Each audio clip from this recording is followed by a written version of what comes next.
ప్రత్యేకమైనటువంటి విధానంలో ఆరంభించడానికి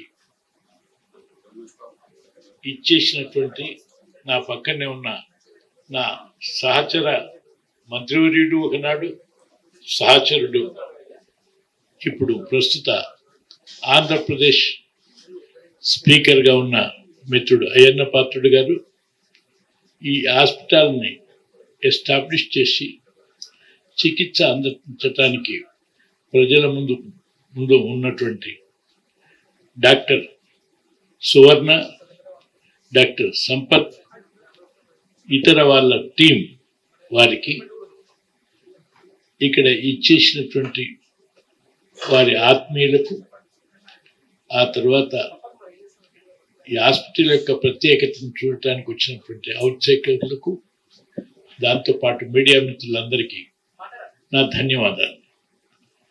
ప్రత్యేకంగా నేను ఈ హాస్పిటల్ని ఏర్పాటు చేసినటువంటి డాక్టర్స్ టీంని అభినందిస్తున్నాను.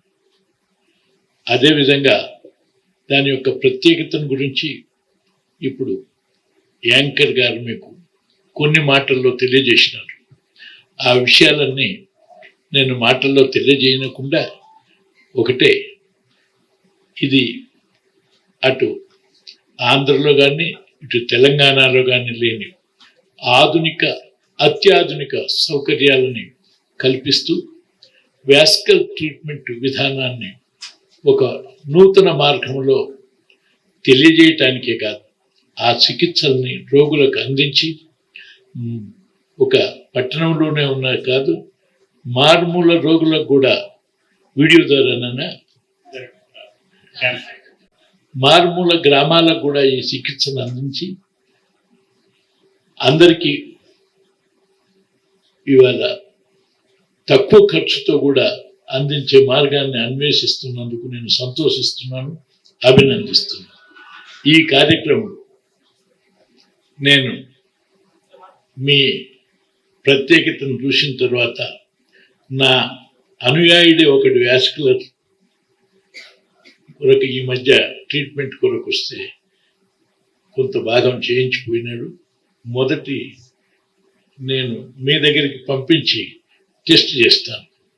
అదేవిధంగా మీ మహత్కార్యం విజయవంతమై ఇటు తెలుగు ప్రజల, రెండు రాష్ట్రాల తెలుగు ప్రజల అభిమానాన్ని చూరగొనటంతో పాటు విడిపోయినటువంటి ఈ రెండు రాష్ట్రాలకు తెలుగు ప్రజలందరికీ అందించేటువంటి ఈ కార్యక్రమంగా ముందుకు సాగిస్తారని ఆశిస్తూ, మీ హాస్పిటల్ కార్యక్రమాలన్నీ విజయవంతం కావాలని, అవసరమైనప్పుడు మళ్ళీ ఎప్పుడన్నా మేము విజిట్ చేసి మీ కార్యక్రమాలను చూసి ఆనందించడానికి ప్రయత్నం చేస్తాం.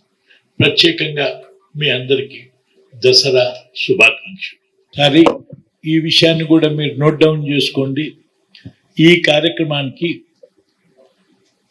ముఖ్య అతిథిగా ఈ ప్రారంభించటానికి నా మిత్రుడు, సహచరుడు, ఇప్పుడు ప్రస్తుత తెలంగాణ రాష్ట్ర వైద్య విద్యాశాఖ మార్చులు కూడా ఆహ్వానం ఉన్నది, రావాల్సి ఉంది. ఆయన అంగీకరించున్నాడు. కానీ ఆయన అనుకోకుండా ఈరోజు ఆ విషయం ఆయనకు దృష్టిలో లేదు. కానీ వారి తండ్రి గారి శ్రాద్ధం తద్దిన కార్యక్రమం ఉండటం మూలన ఆ కార్యక్రమంలో ఉండిపోయి ఆలస్యం జరుగుతుంది. కాబట్టి నేను కూడా ఉన్నట్టుగా భావించి నా మాటలుగా ఆయన మాటలుగా మీ అందించమని ఈ కార్యక్రమంలో దామోదర్ రాజనరసింహ గారు కూడా పాల్గొన్నట్టుగానే కాదు, ఆయన అభినందిస్తూ మీ అందరినీ ఆశీర్వదిస్తున్నాడని చెప్పి తెలియజేస్తున్నాను. ఇంకేంటంటే 1985 సంవత్సరం, అంటే చాలా సంవత్సరాలు అయింది, మంత్రిగా ఎన్టీ రామారావు గారి దగ్గర పనిచేసాం. అంతేకాదు నల్గొండ జిల్లాకి ఇన్ఛార్జ్ దగ్గర నుండి అన్ని కూడా నడిపించిన వ్యక్తి. అతని చేతుల మీదుగా ఈ హాస్పిటల్ ఇక్కడ వచ్చి ఓపెన్ చేయడం చాలా ఆనందంగా ఉంది. అంతేకాకుండా ఇవాళ చూశారు మీరు, టెక్నాలజీ విపరీతంగా పెరిగింది. దేశవ్యాప్తంగా పెరిగింది, ప్రపంచవ్యాప్తంగా కూడా పెరిగింది. ఈ టెక్నాలజీని వైద్య రంగంలో కూడా ఉపయోగించుకోవాల్సినటువంటి అవసరం అంతా ఉంది. పూర్వం రోజులు వేరు, ఈ రోజులు వేరు. టెక్నాలజీ అంతా అందుబాటులోకి వచ్చింది. ఈవేళ చూసారు, ఈ ల్యాబ్ బ్యూటిఫుల్ టెక్నాలజీ ఉంది, మంచి డాక్టర్లు ఉన్నారు ఇక్కడ. ఈవేళ ఈ ఓపెన్ చేయడం చూస్తే నేను స్టడీ చేశాను. నేను ఈవేళ మొబైల్ వ్యాన్ కూడా పెట్టారు. ఎందుకంటే గ్రామీణ ప్రాంతంలో కూడా లేటెస్ట్ టెస్టులు చేసి వాళ్ళని ఆరోగ్యాన్ని మెరుగుపరచడం కోసం ఒక మొబైల్ వ్యాన్ కూడా ఓపెన్ చేయడం జరిగింది. అంతేకాకుండా ఈ టెక్నాలజీ ద్వారా మనం చూసుకుంటే చాలా మందికి ఈ వ్యాధులు వస్తున్నాయి.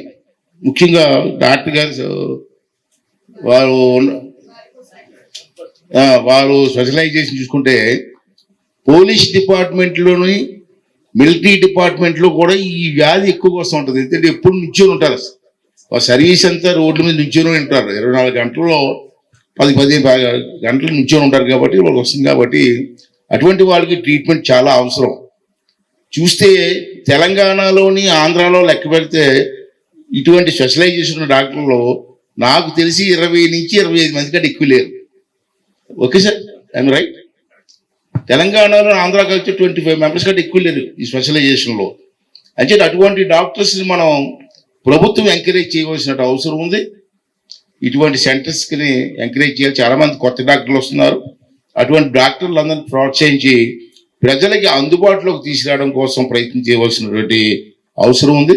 సార్, మీ పెద్దవారు ఎలాగో ఉన్నారు కాబట్టి ఇటువంటి వైద్యాన్ని ఆరోగ్యశ్రీతో కూడా మీరు అనుసంధానం చేస్తే చాలా మంది పేదవాళ్ళకి ఉపయోగపడుతుంది. కాబట్టి దీన్ని జానారెడ్డి గారు లాంటి పెద్దలు కలుగు చేసుకొని, నేను అక్కడ ఆంధ్రాలో నేను చూస్తాను, ఇక్కడ తెలంగాణలో మీలాంటి పెద్దలు మరి ఈ డైరెక్షన్లో చేస్తే చాలా మంది పేదవారికి ఉపయోగపడుతుందని చెప్పి ఈ సందర్భంలో మనం చేస్తూ, అలాగే ఆరోగ్య శాఖ మంత్రి గారు రావాల్సింది, రాలేకపోయారు. ఇప్పుడే నా మిత్రుడు తుమ్మల నాగేశ్వర గారు వచ్చి వెళ్ళారు, ఆశీర్వదించి వెళ్ళారు. వారికి ఆ గురువు గారు జానారెడ్డి గారికి ఈ రోజు ఇక్కడికి వచ్చి ప్రెస్ వారు అందరూ కూడా వచ్చి మీ సహకారాన్ని అందించినటువంటి ప్రెస్ వారికి, యాంకర్ గారికి, డాక్టర్స్ అందరికీ కూడా పేరు పేరున నా ధన్యవాదాలు తెలుపుకుంటూ సెలవు తీసుకున్నానండి. All the best. Thank you.